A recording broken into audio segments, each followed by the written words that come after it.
पंचायत के हर एक बस्ती के लोगों ने जाकर वहां भी मुझको जिताने का काम किया। मेरे भाइयों, हम आपके इस एहसान का बदला नहीं चुका सकते।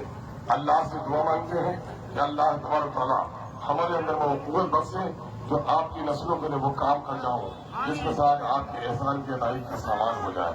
यही वो तमन्ना है जिसको लेकर मैं सियासत में खड़ा हूं। मुझे कांग्रेस ने बार बार टिकट देने का ऑफर किया, मैंने ठुकरा दिया। राजद ने टिकट देने का ऑफर किया, मैंने ठुकरा दिया। मेरे चारों एमएलए भाग गए। नीतीश कुमार जी ने कहा कि राजद अच्छा लगे या जदयू, आइए मंत्री बन जाइए, मैंने ठुकरा दिया। किस लिए? आप किसी मोहब्बत के सदके में कि मैं मंत्री बनकर अपने बाल बच्चों को संभाल जाऊंगा। लेकिन आज मैं मंत्री पद की कुर्बानी दे दूं और अगर अपनी जमात बनाकर चले जाऊं तो इंशाअल्लाह आपके नस्लों को एक फायदा पहुंचेगा।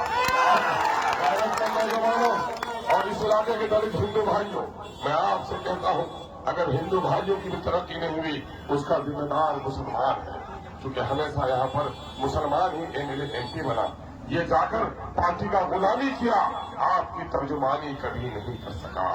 इसलिए अफसोसनाक कहता है कि आज यादवों ने अपनी जमात बना ली है, अल्लाहू ने और मांझी ने अपनी जमात बना ली है, पासवान और कुर्मी ने अपनी जमात बना ली है। ऐ सीमान चंगे गज्जूर मुसलमानों, पूरे बिहार में मुसलमान और दलित परेशान है, तुम्हारी तरफ देख रहा है। सीमांचल से अपनी एक जमात को मजबूत करने का काम याद रखो। जिस जिस्म में गर्दन नहीं हो वो लाश है, जिस बस्ती का सरदार नहीं हो वो बस्ती बर्बाद है। और जिस कौम की अपनी कोई जमात नहीं हो सियासी, वो भी मानवीय लाश है। वही दिल्ली है जहां मुस्लिम बादशाह रहता था, लाल किला के ऊपर से परिंदा भी पर मारने से घबराता था। और आज वही दिल्ली है जहां दिल्ली की सड़क पर नमाज पढ़ते हुए हमारे नमाजी को लात से मारते हैं। इसकी वजह क्या है? इसकी वजह यह है कि हमारे अंदर में सियासी ताकत नहीं है। आज मैं उसी सियासी ताकत को पैदा करने के लिए इतनी कुर्बानी देकर जली हुई ईंट मकान के सबसे नीचे कूद कर रखी जाती है, मैं वो जली हुई ईंट हूँ, इंशाअल्लाह बुनियाद बन रहा हूँ आपके नस्लों की इमारत की। आपके रमजान में कांग्रेस का नुमाइंदा आया है, आपके घर पे कोई गोबर फेंक दे, आपके मस्जिद पे कोई गोबर फेंके, तकलीफ किस पर होगा?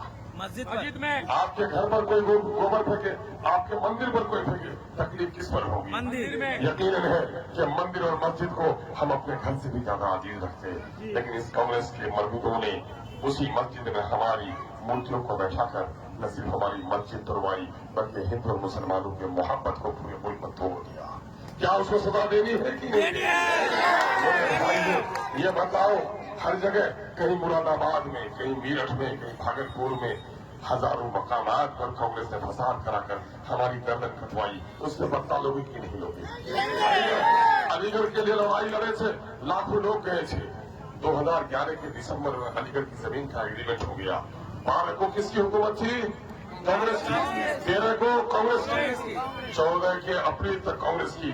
पैसा अलीगढ़ यूनिवर्सिटी को नहीं दिया, आज हमारे बच्चों का ख्वाब चकनाचूर हुआ, उसको बदला, उससे बदला लोगे कि नहीं लोगे? हमको हरा दिया और जिता दिया लोगों ने जावेद आजाद को। चलिए मुकद्दर मसला जीत गए, लेकिन कभी पार्लियामेंट में आपकी आवाज बना?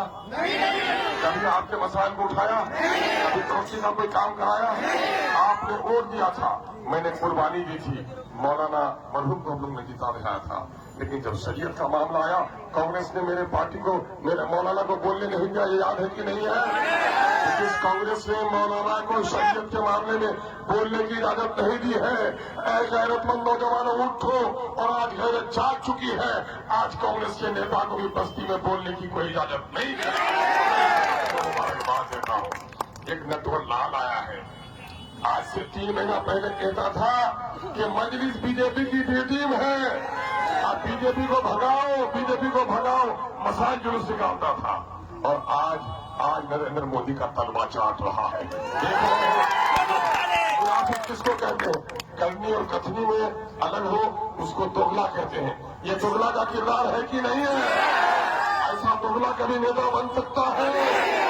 नरेंद्र मोदी का नाम लब पर आता है, याद करो जरा, गोधरा में बाप के सामने उसकी बेटी भाई के सामने उसकी बहन, बच्चों के सामने उसकी माँ को इज्जत को तार किया जा रहा है। याद है आपको? दूध के बच्चों को माँ से छीन कर दूध पीते बच्चों को आग में डाला जा रहा है। हमला औरत का सीना चाक किया जा रहा है। सोहराब की आंखें फोड़ दी गई। जिन लोगों ने हमारे सोहराब की आंखें फोड़ी है, उनके ख्वाबों को भी फोड़ोगे कि नहीं फोड़ोगे? ये बताओ, सीएए का काला कानून मुसलमानों के खिलाफ है कि नहीं है? तलाक का कानून मुसलमानों की शरीयत पर हमला है कि नहीं है? आज जो नमाज की हालत में लात मारा जा रहा है, ये मुसलमानों की बेइज्जती है कि नहीं है? लोगों, आज मोदी ने पूरे मुल्क में खौफ का माहौल बना दिया है। दाढ़ियां नोची जा रही है। ऐसे वक्त में आपसे गुजारिश करूंगा कि शायद वो आ रहा है